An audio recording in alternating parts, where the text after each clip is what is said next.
is no, what is private, to them, and what is a public, service. So those are some of the questions that do, come up, that arise.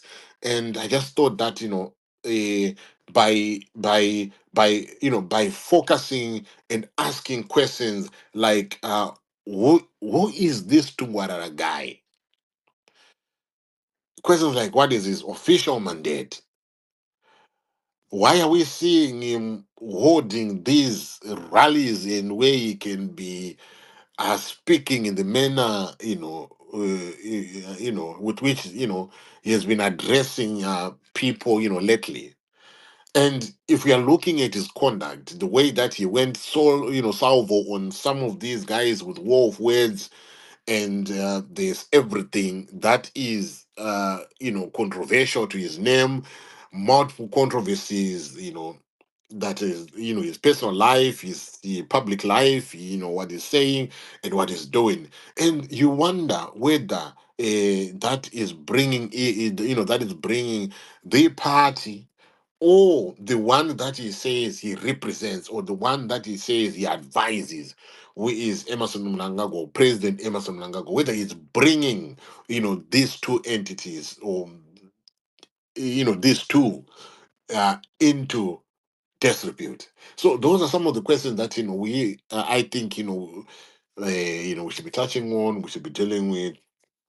And to make it make sense, I want us to ground this conversation on the basis of information that is out there, because that speaks to issues of accountability, transparency, and then citizen agent, because that is where where we want to stay our conversation, and begin to have an understanding. So, if we are looking at the identity trajectory of this individual, right? This is Paul Tungwarara. Some they call him Tempter Paul Tungwarara. I came to know about this guy. I think it was when a story broke out. I think it was in 2019, where he was accused of taking out a loan and not really servicing that loan. And when you made the part payment, I think you made about 64 thousand in part payment. And it was in the hundreds of thousands, US dollars. And you'd find that when he was taken to court, a docket was opened, the CID fraud, department, the docket, is opened, and the docket just magically, disappears. So, when that was the first time that I began, that I started to know, this individual, because of reading, the story. Before he was even appointed the ambassador, I mean, yes, the advisor, the special advisor, we investment but akamira kudivi United Arab Emirates. So I don't know what story he told Emerson Mnangagwa, the president of the country, or those that are responsible for making the recommendation that one character like him needed to be appointed as this individual that we have become to know. So in terms of his background, other than being a businessman, being a pastor, he comes in with a dodgy, character. He comes in, with a dodgy character, and when he was made, the advisor, you remember, was it in 2022 when Emerson Mnangagwa, this cyber city thing, the cyber city that I am still to see. I brought in this billionaire coming from UAE, and they actually broke the ground for a cyber city to be built. So I don't know those who are in Zimbabwe. Is there any evidence of a cyber city, that you are seeing, right there, on the ground? I don't know, but he's one of so he is the guy who brought that, and it was heralded as something, that is like, You see, game changer, and I'm told the site is wound up to a new city, a new capital city, a new everything. Since we had your parliament now, those villas that were not completed, on time, and now this is coming, and I was looking forward to be seeing at least some developments. I think now it's been almost 4 years now ever since the ground was broken, but I'm just thinking maybe the ground is now filled with flash floods, because I don't think there's anything that is going on right there. On the backdrop of this, uh, he has a history. He has controversies, but he's a man who managed to rise, and because of the networks that he said he had, the guy managed to position himself and availed himself and convinced the powers that be to appoint him as the presidential advisor. So, as we explore this, ladies and gentlemen, I want us to be talking about who this guy is. Kuneva knows those that have got knowledge. So, as we explore this, we must also get to make a consideration of this public image that I have just spoken about, and also his family, the way that his family is making the headlines. I'm not unnecessarily picking on his family, but they gave us a video, and this is the second one. There's one that the CEO, what do they call it? Is it riding? Is it tap and go? Is it tap and go, something? The CEO of that company, this 17-year-old, gave us, sort of a crib style into, the shopping experience in Dubai. And this time around, he's giving us another crib style shopping experience in South Africa.